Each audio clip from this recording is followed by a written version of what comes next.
Welcome to this explainer. Today, we're diving into something that honestly sounds like a horror movie, but I promise you, it's 100% real. We're unraveling a bizarre, truly terrifying historical medical mystery. We're going to look at the heavily documented cases of two 18th century soldiers who were afflicted with impossible, insatiable appetites. It's a story that blurs the line between historical myth and medical reality, and it challenges absolutely everything we think we know about the limits of the human body. So, think about it for a second. What actually happens when a human being is cursed with an appetite that literally cannot be satisfied? I mean, we've all felt a bit hangry, right? But the two men we're about to study experienced this relentless, agonizing void that consumed their entire existence. It drove them to actions that are almost beyond belief, turning them into sideshow marvels, military assets, and ultimately tragic medical mysteries. Section 1. A hunger like no other. You know, for centuries, tales of giants and bottomless eaters were just dismissed as folklore. But today, we're shifting our perspective to the tragic medical reality of extreme polyphagia. Let's jump right into this. Section 2. Tarrare, the French anomaly. Born in France right around 1772, his terrifying hunger kicked in so early that his own parents were actually forced to kick him out of the house as a teenager. And here is where the biology just breaks down, because the sheer impossibility of his condition is staggering. Despite his massive, constant caloric intake, reportedly eating his own body weight in beef every single day, records show that at age 17, Tarrare weighed only 100 pounds. No way, right? He was incredibly thin. He didn't put on weight like a normal person would at all. His body was basically a furnace, just burning through unimaginable amounts of fuel while leaving him malnourished and perpetually starving. To really put that 100-pound frame into perspective, in a single day, this 17-year-old kid could consume a quarter of a cow. Think about that. That is nearly his own body weight in raw beef, devoured in just 24 hours. It is a scale of consumption that modern science still struggles to wrap its head around. So, after getting thrown out by his parents, Tarrare had to survive somehow. He ended up becoming a street performer. But he wasn't, juggling or doing magic tricks. He was eating. He would swallow corks and stones just to stun the crowds. Then he progressed to eating entire baskets of apples all at once. And for his grand finale, he'd consume live animals, puppies, lizards, snakes, cats, often just swallowing them whole without even chewing. Just wow.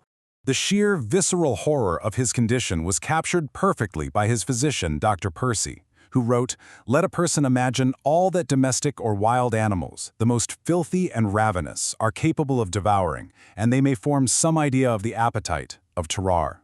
This wasn't some clever party trick. This was a real animalistic desperation that absolutely shocked some of the most respected medical minds of the 18th century. And the story gets even crazier. When the French Revolutionary Wars broke out, Tarrare joined the army, mostly just for the rations, as you might guess. But military doctors were so fascinated by his stomach that they decided to turn him into the world's most unusual spy. His mission was incredibly bizarre. First, he had to swallow a wooden box containing secret documents. Then, a few days later, he retrieved the box completely intact from the latrines. Yep. Finally, he was sent across Prussian enemy lines to deliver this intel via his digestive tract. It didn't end well, though. He couldn't speak a word of German, got captured almost immediately, and was heavily beaten and subjected to a mock execution by the Prussians before they finally let him go. Completely traumatized by that ordeal, Tarrare practically begged doctors for a cure. But nothing worked. Laudanum, tobacco pills, sour wine, his hunger just cut right through all of it. He started sneaking out of the hospital to eat carrion off the streets, and it gets worse. He was actually caught trying to eat corpses in the hospital morgue.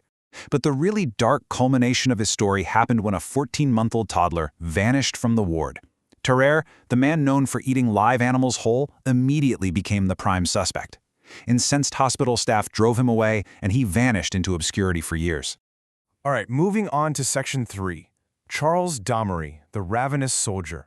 Believe it or not, history gives us another anomaly whose condition completely mirrored Tarrare's. Now, comparing these two men really helps build our understanding of the condition.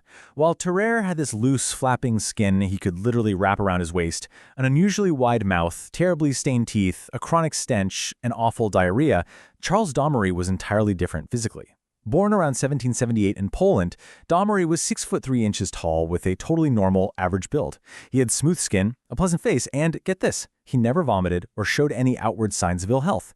Dommery looked perfectly healthy, which absolutely baffled the doctors observing him. But underneath that totally normal exterior, Dommery's body was constantly at war with itself. His nightly routine was just a 24-hour cycle of pure agony. He'd go to bed at 8 p.m. and immediately start sweating profusely.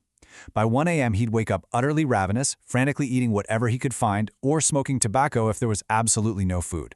He'd manage to get back to sleep, only to wake up again at 5 a.m. completely dripping in sweat, and that sweating, it would only stop once he started eating again. Domri's diet during his time in the army was staggering. He spent his entire paycheck on extra food and would literally eat pounds of grass if nothing else was around. But the reality of his hunger gets so much darker. While stationed near Paris, he reportedly consumed 174 cats in a single year, leaving behind only the skins and bones.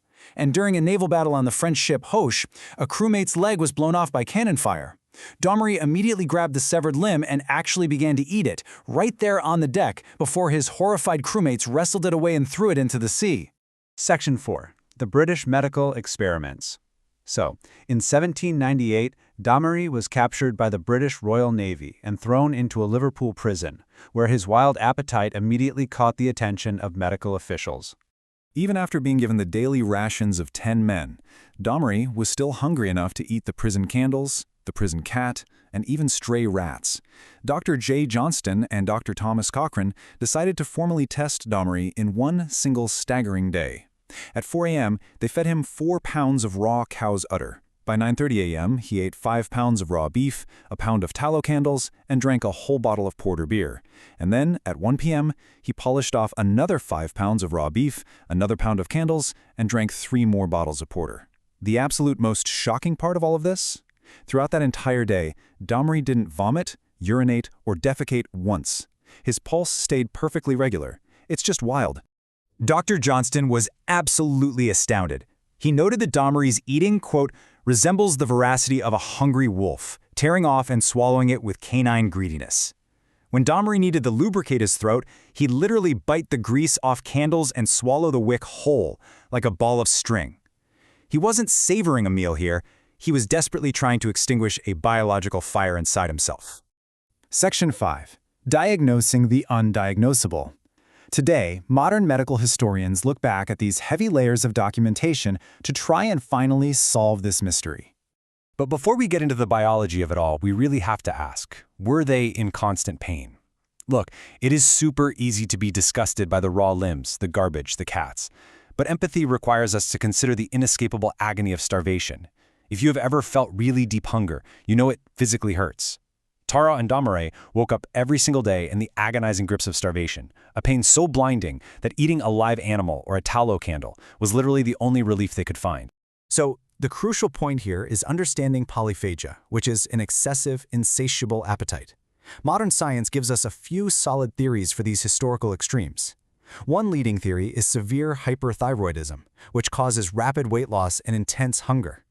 Another, and honestly perhaps more fitting theory, points to severe damage in the brain, specifically the amygdala or the ventromedial nucleus.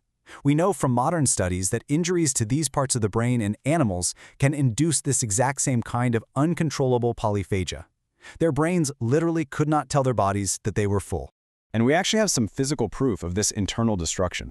Tarrare resurfaced in 1798 at a hospital in Versailles, where he unfortunately died of severe tuberculosis shortly after. His autopsy was, well, horrifying. His entrails were putrefied and immersed in pus. His liver and gallbladder were abnormally massive, his stomach was completely covered in severe ulcers, and his esophagus was so unusually wide that doctors could look straight down it into his gut. His body had been completely physically destroyed by his condition and the desperate diet he had to resort to. Which brings us to a final, lingering thought. Are there still undiscovered medical conditions hiding inside history's most unbelievable tales? Tarrare and Charles Domri were treated as spectacles, as monsters, and even spies. But in reality, they were victims of a devastating biological malfunction we are only just beginning to truly understand. It really makes you wonder how many other legends, myths, and monsters of the past were simply human beings crying out for medical help that wouldn't exist for centuries.